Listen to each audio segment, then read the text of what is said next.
Right, this is, I don't even know whose it is. It's an Airsoft Stoner rifle. These things were developed in the Vietnam War to be interchangeable weapon systems. You can see the top, it's just like the top cover of an M60 there. So you can swap out the barrel, the magazine, the receiver, everything, whether you wanted a carbine, a rifle, or a light machine gun. Check out the rate of fire on this thing.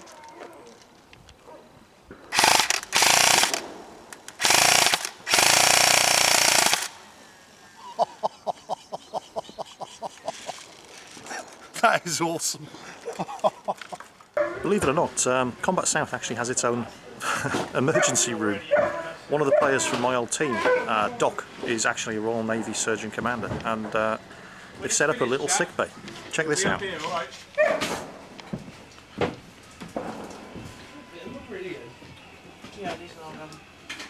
these have been used for a couple of months now.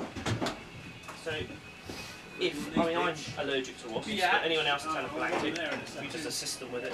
This is our first aid room at Combat South. Most people only come in here if they get injured, or the boys come in to have their lunch during the day, make a mess of the place. We can cover anything from a scratch to cardiac arrest here. We keep someone going if we need to, send them off to the hospital. We have everything, diagnostic kit, cardiac drugs which I keep in my bag, from first aid. We have had a couple of injuries over the years, but then it happens everywhere, I suppose. When people are shooting plastic at you in the woods, it's you know, there's a chance you're going to get hurt. It's amazing because I think the last time I was here, it was just a case of, is anybody a first aider? And now they actually have a surgeon. Fantastic.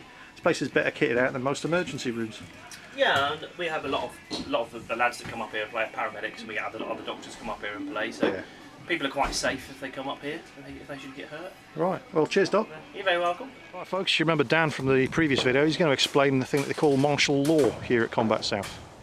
Martial law system that we've kind of brought in from a little bit of experience, trial and error and what have you over the years.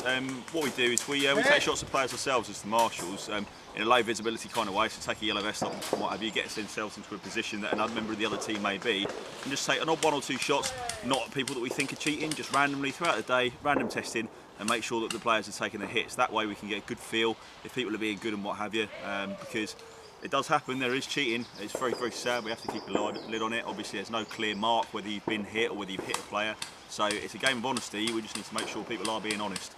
So we'll take shots at players. We'll get the hits into those players. If they take it, straight over to them, pat on the back, and a nice handshake. Well done, fella, and get yourself straight back in so they don't lose any position. If they don't take it, that's it. Not at the site. Thank you very much. They'll be gone, and everybody else can get on with having a good day. So martial law, as brought in by Combat South. All right. Cheers, Dan. One of the first games they play at Combat South is this village attack, and there are only 3 ways over the river. This is Baker's Crossing, one of them. These guys look like they're getting ready to push. Funny how everybody turns into a superhero when they realise the camera's pointing at them. Yeah, not quite as much suppressive fire as you were expecting going over there, folks. Never mind. Better luck next time. This is Baker's Crossing from the defender's viewpoint. As you can see, there's plenty of opportunity to set up a crossfire and anybody trying to push over that bridge there. But look at the thickness of the undergrowth. Very, very difficult for the defenders to spot anybody coming until they actually reach that bridge.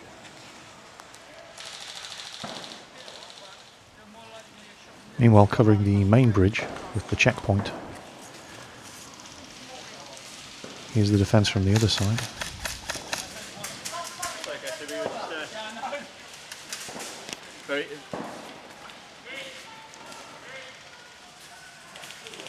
And that's the bridge with the checkpoint. As you can see, this is always where the heaviest fighting occurs, and for a very good reason, as we'll discover why later. The attackers have laid some very effective smoke down there. And they're going to try and push over and get into those bunkers. A couple of them have just been shot out. One of them made it into the bunker. There goes another one. Good effective use of smoke. There's a very good reason for why that particular bridge is so heavily contested. They have what they call a mortar rule in effect in this game. The attacking team have the use of a mortar. and there are one on each of the bridges. 3 mortar shells that they have to recover, and the safest and most effective way of getting those shells to the mortar is over that bridge, and that's why the fighting is always the heaviest around here.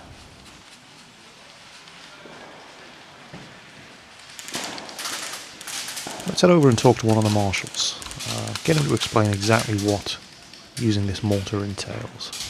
Alright folks, you must remember Tonka from the first Combat South vid. He's going to take us through the rules of what's going on in the village game here. Oh. Just walk around the side to the... Yeah, just go straight across the bridge there. I'll go round it. Yeah, no worries. Pressures of the job there, Tonka. Indeed, pressure of the job, and got to explain on film as well. So, what you need to do in this one, we've basically got a scenario where you're in quite a condensed area, so you've got the village itself, defenders are sort of selected in here. They've got 1 respawn, so they get 2 lives in this one. The attackers get unlimited lives, so they've got loads of like respawning going on, so it's quite a full-on attack coming into the village itself. What we've done to mix it up a bit, to make it a bit more exciting, we've added a mortar just on the outside of the speedball field itself. You're getting shot at. I am. Let's move. We better move. You've got a mortar, which we've enabled just outside of the boundaries, and what that enables the attackers to do is they can launch mortars and do like a simulated mortar effect, and it will then impact on a building of their choice. They get the choice on where they launch it to. We launch an explosive, put an explosive into the building, that building is then out of play and they can't use it, so obviously gives an advantage for the attackers and a bit of a disadvantage for the defenders. So this building here has been hit, they can play around it but they can't go inside of it, so they don't have the advantage there. They're still waiting. What we've done is put mortar tubes on each of the bridges, just over there where the smoke is. They've managed to secure that mortar tube there. They've still got a mortar tube to get from this one, and they've got the one from here, and it's in transit to the mortar itself. So they need to get 2 players with the mortar round itself, and that enables them then to launch. So they've launched 1, they've got 2 left to get, and then the ultimate objective is to wipe out everyone in the village, but it just gives a bit of fun along the way. So yeah. Fantastic.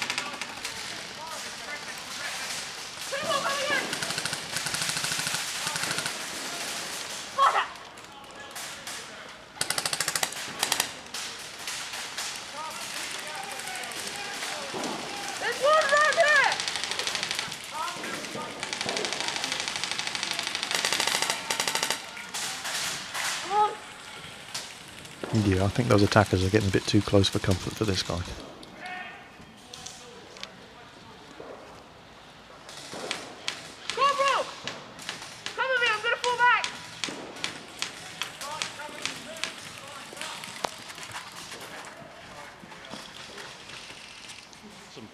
Meanwhile, on the other side of the bridge,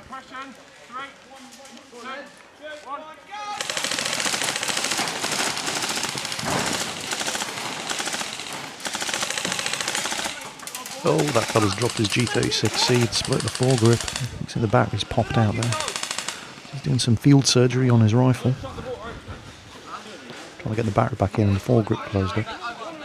3-point tactical slings are for winners, top tip.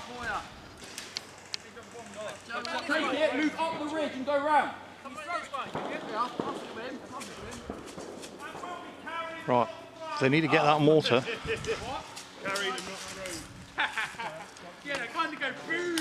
They need to get that mortar shell that this guy's carrying up to the mortar, which is right at the other end of the field up there, before they can use it. Unfortunately, they're not allowed to throw the mortar tubes across the river to the guys who've made it over. So this guy's got to be duty hero and run it over.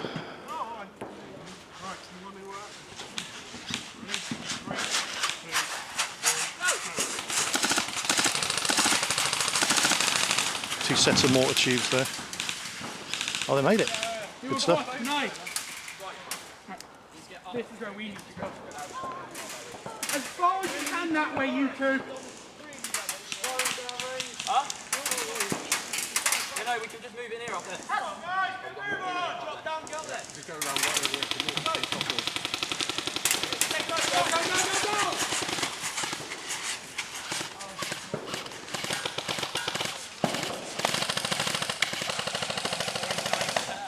Looks like they made it. I think there might be a mortar strike en route. Shit! Direct hit! 5 seconds, water inbound, white building! And here's how the marshals organise it from the other end.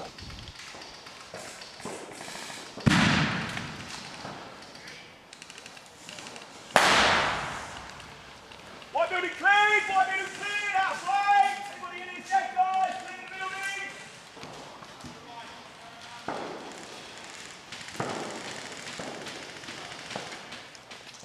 Look at this. Some of the guys who've hired kit for the day are trying to camo up the fuel tank. You know, Leave hey, it where? I can't see the place anymore. I mean, it's certainly safe from airstrikes now.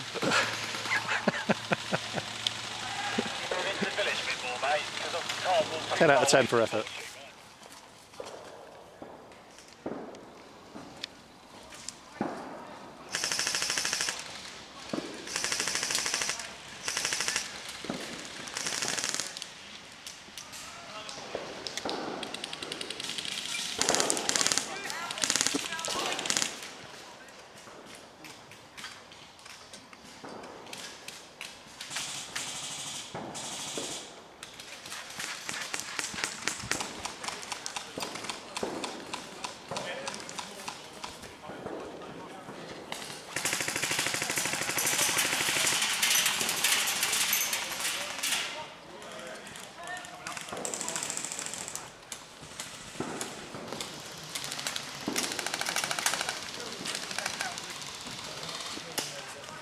Safety rules at Combat South insist that you wear, anytime you're not in the safe zone, you wear eye protection at all times. They recommend the use of full face masks, but they don't insist that you use them.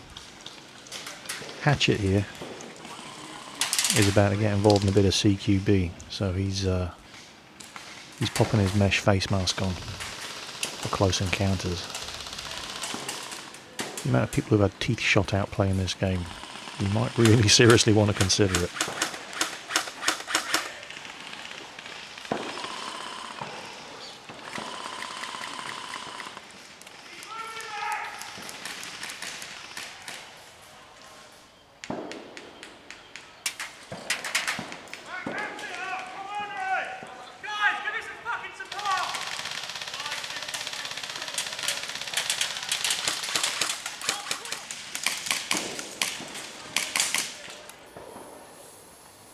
Right, we're getting down to the vinegar strokes now.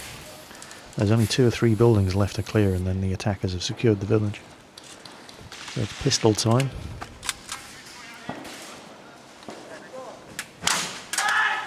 Oh, to your right. Got him. This one's clear. That building in the background there is the last building with defending players in it.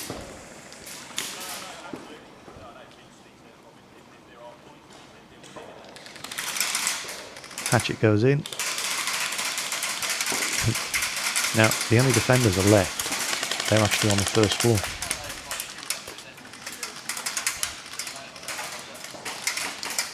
See these guys at the back? They're about to lob a grenade inside. They don't realise the attackers are in.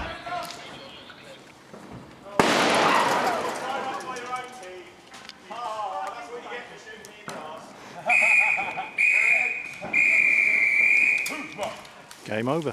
So, this is Hatchet. I used to play with Hatchet years ago. I saw you infiltrate the building there with your pistol and then all these Reds with grenades swarming after you. Did they get friendly fire killed? There was a little bit of it, but it was pretty okay, really. Didn't affect your hearing No, or I'm anything? good. So, everything that you saw there in today's footage was literally just from one game at Combat South, with the village attack and defence. One team attacking, one team defending. Then they swapped it round.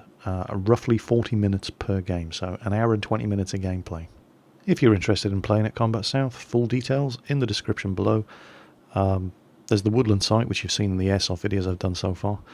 And I'm going to be paying a visit to the Combat South shop where I get all of my kit. Steve, who runs the place, known him a long time, great bloke. If there's anything that he doesn't have in stock, he'll order it in for you from Hong Kong. As always, folks, take care on that battlefield, and I'll catch you next time. So we can just... Look, that guy's literally waiting for us to come into range. He said they're waiting for us. Is that a rented gun? Yeah.